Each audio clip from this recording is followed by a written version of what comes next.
شراکت داری سے کمیونٹی کی فلاح و بہبود کے لیے تعاون پر یقین رکھنے والی تنظیم American Pakistani advocacy group corona virus کے اس مشکل دور میں بغیر کسی رنگ، نسل اور مذہب کے ضرورت مند افراد کی خدمت۔ رمضان شریف میں خدمات کی لازوال مثال، مایوسی کے اس دور میں امید صبح نو۔ American Pakistani advocacy group. Muhammad Ali Muhammad صلوات اللہم صلی علی محمد وعلی محمد۔ اعوذ باللہ السمیع العلیم من الشیطان اللعین الرجیم۔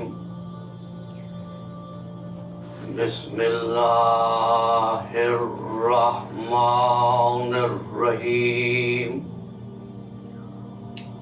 الحمد للہ وکفی وسلام علی عبادہ الذین اصطفی، خصوصا علی محمد المصطفی اللہم صلی علی محمد وعلی محمد وآل بیتہ الطیبین الطاہرین المعصومین الشرفاء، انہم سفینۃ النجاة ومصباح الہدی۔ اما بعد فقد قال اللہ تبارک و تعالی فی محکم کتابہ المبین وہو اصدق الصادقین۔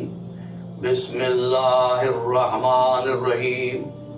الحمد للہ رب العالمین، الرحمن الرحیم، مالک یوم الدین، ایاک نعبد وإياك نستعين، اهدنا الصراط المستقيم۔ صلوات۔ اللہم صلی علی محمد وعلی محمد۔ عزیزان محترم، آج سے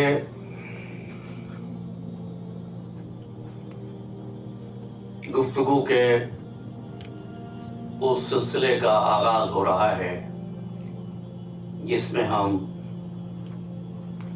ہدایت اور نصرت کے عنوان پر گفتگو کریں گے۔ آج پہلی صحبت ہے اور میں چاہتا ہوں کہ تمہید کے طور پر گفتگو کے کچھ اصول قائم ہو جائیں، اور یہ امر اس لیے بھی اہم ہے کہ یہ رمضان المبارک کا وہ مہینہ ہے جس میں ہم اللہ کے حضور میں بندگی کا تجدید عہد کرتے ہیں۔ بندگی کے تجدید عہد کا مطلب یہ ہے اپنے فرائض کو یاد رکھنا اور اپنی ذمہ داری کو انجام دینا۔ اگرچہ کہ جس طور پر عصر حاضر میں ہم اسلام کی تبلیغ دیکھتے ہیں، اس میں سے ذمہ داری اور فرائض کو سراسر نظر انداز کر دیا گیا ہے۔ ہم ہر نماز میں اقرار تو کرتے ہیں الحمدللہ رب العالمین، لیکن عالمین سے ایک مومن کا ربط کیا ہے، اس ذمہ داری کو نہ محسوس کرتے ہیں اور نہ اس کی طرف توجہ دلائی جاتی ہے۔ ظاہر ہے وہ گفتگو جو منسوب ہو مولا کائنات علی ابن ابی طالب علیہ السلام کے ذکر سے، محمد وعلی محمد، ایسی گفتگو کے لیے ایک عنوان کا انتخاب خطیب کے لیے دشوار امر ہوتا ہے، اس لیے کہ شخصیت وہ ہے کہ قرآن مجید کے اوراق پر اس کے قصیدے ملتے ہیں، سرکار ختمی مرتبہ کی زبان مبارک پر ان کے فضائل بیان ہوتے ہیں، اور پھر شخصیت ایسی جو اس وقت تھی جب وقت نہ تھا. ہم جو کچھ حاصل کرتے ہیں تاریخ کے دامن سے لیتے ہیں، لیکن شخصیت وہ ہے جو اس وقت بھی وجود رکھتی تھی جب وقت نہ تھا، جب اب نہ تھا، جب تب نہ تھا. تو میں نے اس لیے سورہ فاتحہ کا انتخاب کیا، اور سورہ فاتحہ میں جو لفظ ہماری گفتگو کا عنوان ہے وہ ہے ہدایت.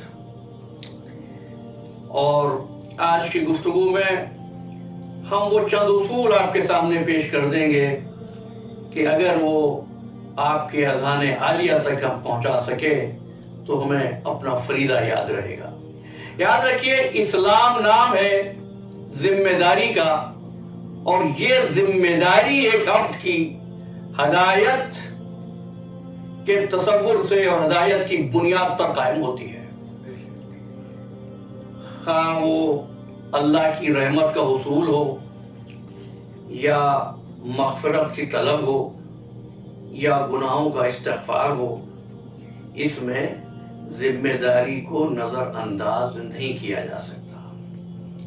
لیکن ہم گناہوں اور مغفرت کے طلب کے لیے بھی اس طرح تذکرہ کرتے ہیں کہ گویا رب العالمین سے مطالبہ کیا جا رہا ہو. ہم ایک دوسرے سے کہہ دیتے ہیں کہ میرے لیے آپ دعا کیجیے گا. یعنی نہ ہم ذمہ داری خود انجام دیتے ہیں، بلکہ ہم ذمہ داری کو دوسروں کے دوش پر ڈالنے کی کوشش بھی کرتے ہیں. حالانکہ جو گناہ مجھ سے سرزد ہوئے ہیں ان کے استغفار کی سند تو رب العالمین سے ملے گی، مگر استغفار کے لیے قدم مجھ کو بڑھانا ہوگا. اور یہی وہ پیغام ہے جو ماہ مبارک رمضان کا پیغام ہے. اس لیے ارشاد فرمایا، یہ سورہ بقرہ ہے، آیت کا نشان 185 ہے.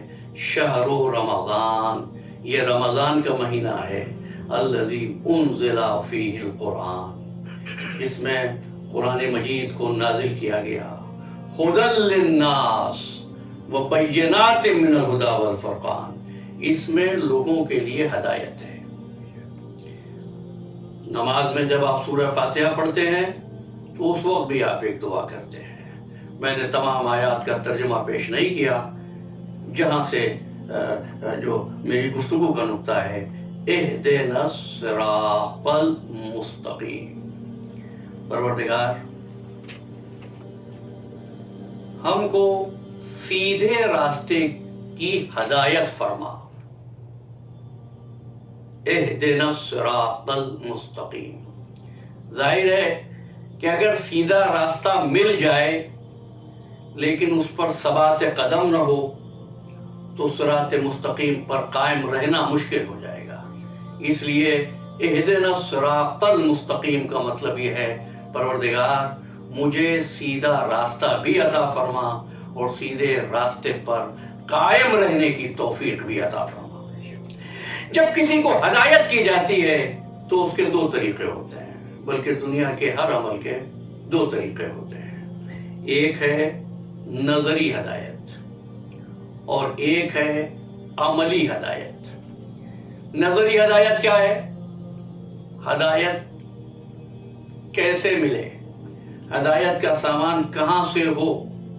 لیکن جس طرح استاد ایک تھیوری دینے کے بعد ایک ڈیمانسٹریشن اور ایک پریکٹس سے، ایک ایکسپیریمنٹ سے گزارتا ہے، اسی طرح بندہ محتاج ہے کہ ہدایت کی عملی تصویر بھی اس کو نظر آئے.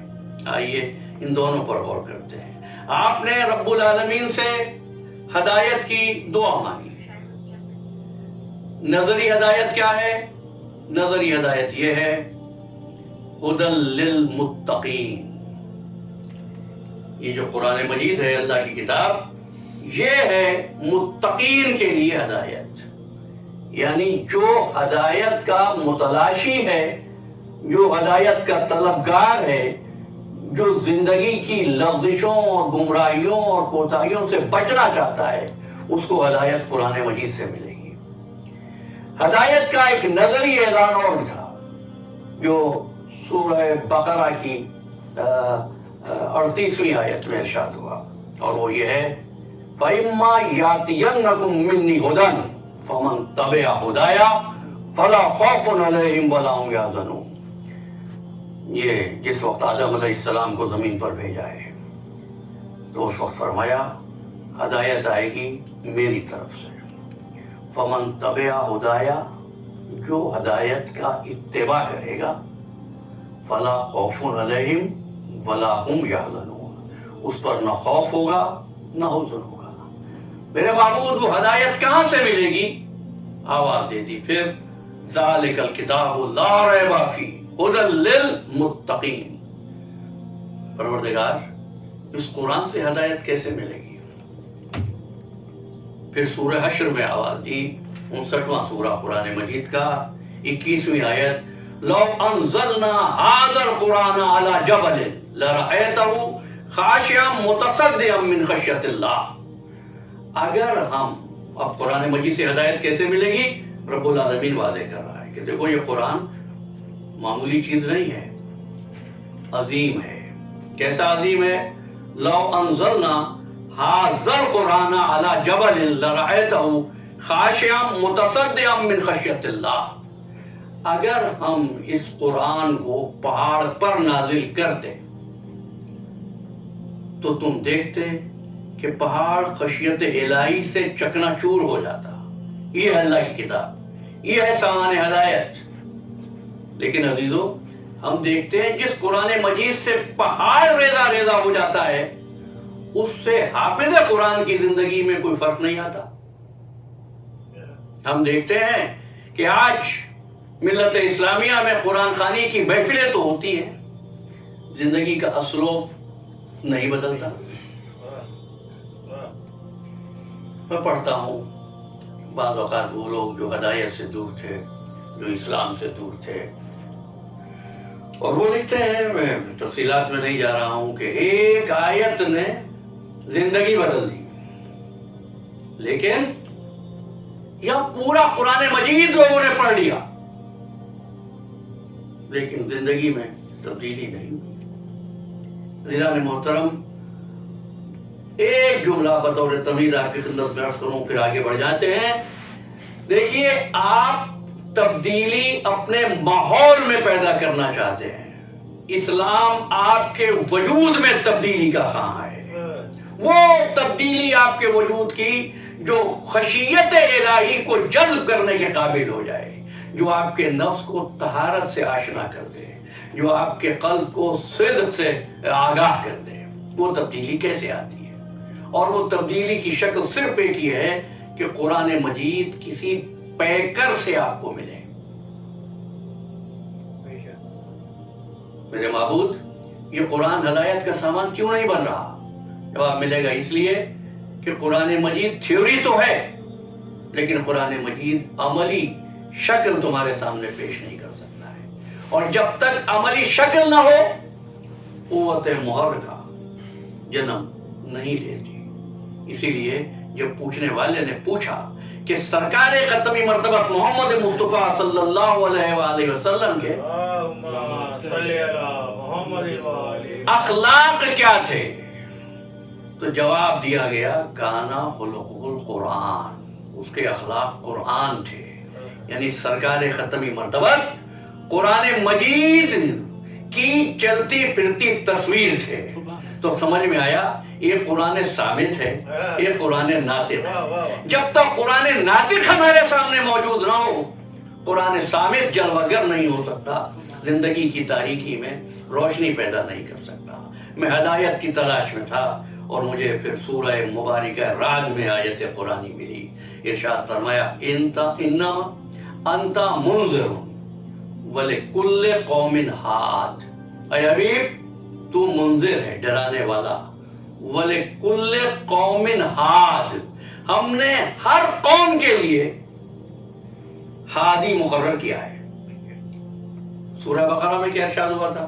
پھر یاد دلا رہا ہوں آگے بڑھنے سے پہلے، وَإِمَّا يَأْتِيَنَّكُم مِّنِّي هُدًى، ہدایت آئے گی میری طرف سے۔ بھئی سوال یہ تھا نا، ہدایت کیسے آئے گی؟ کوئی آواز آئے گی، ہم سو کر اٹھیں گے اور سامنے کی دیوار پر کوئی تحریر آئے گی، کسی شے سے آواز آئے گی، معبود کیسے آئے گی ہدایت؟ فرمایا لکل قوم ہاد، ہر قوم کے لیے ہم نے ہادی مقرر کیا ہے۔ اب بات سمجھ میں آ گئی، ہدایت آوازوں سے نہیں آئے گی، ہدایت خوشیدانی سے نہیں آئے گی، ہدایت آئے گی ہادی کے وجود سے۔ اور یہ اصول دیا۔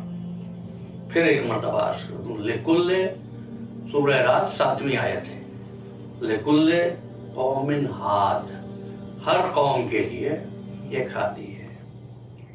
بات آگے ہوگی، میں نے عرض کیا کچھ تمہیدیں ہیں، کچھ تمہیدی بنیادیں ہیں جن کو قائم کرنا ہے۔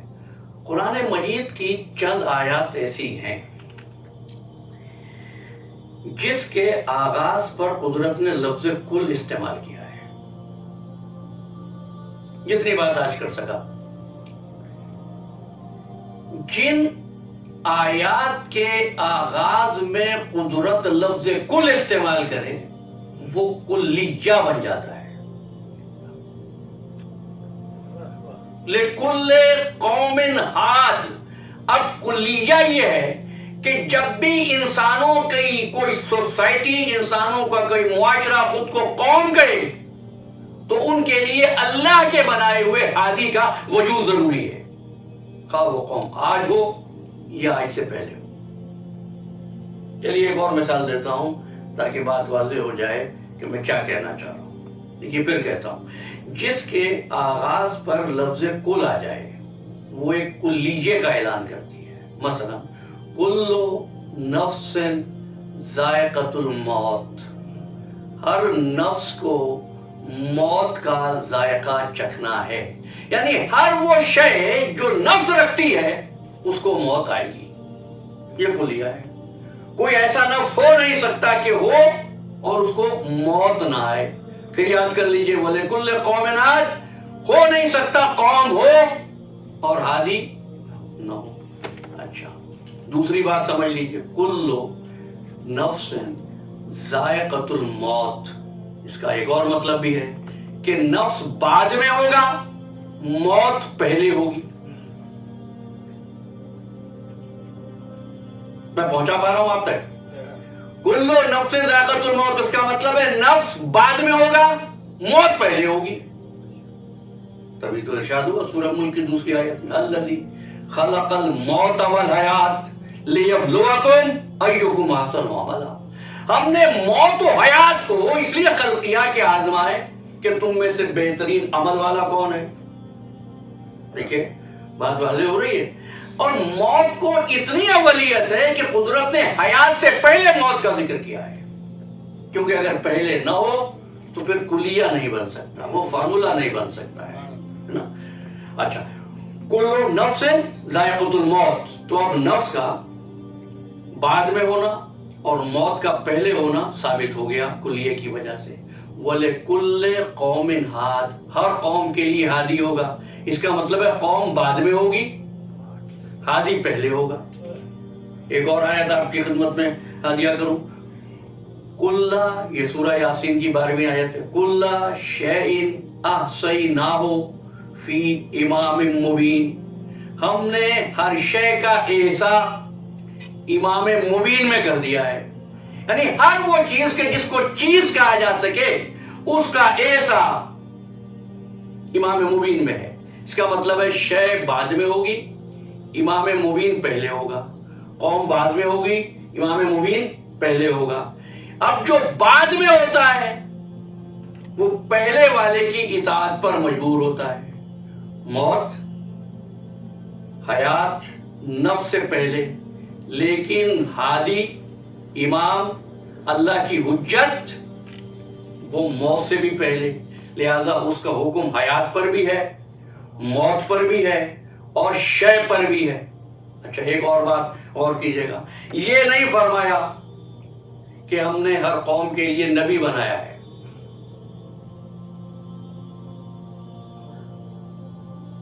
کہتا لِكُلِّ قَوْمٍ نَبِيًّا، ہم نے ہر قوم کے لیے نبی بنایا ہے۔ لِكُلِّ قَوْمٍ رَسُولًا، ہر قوم کے لیے رسول بنایا۔ فرمایا لِكُلِّ قَوْمٍ ہاد، کیوں؟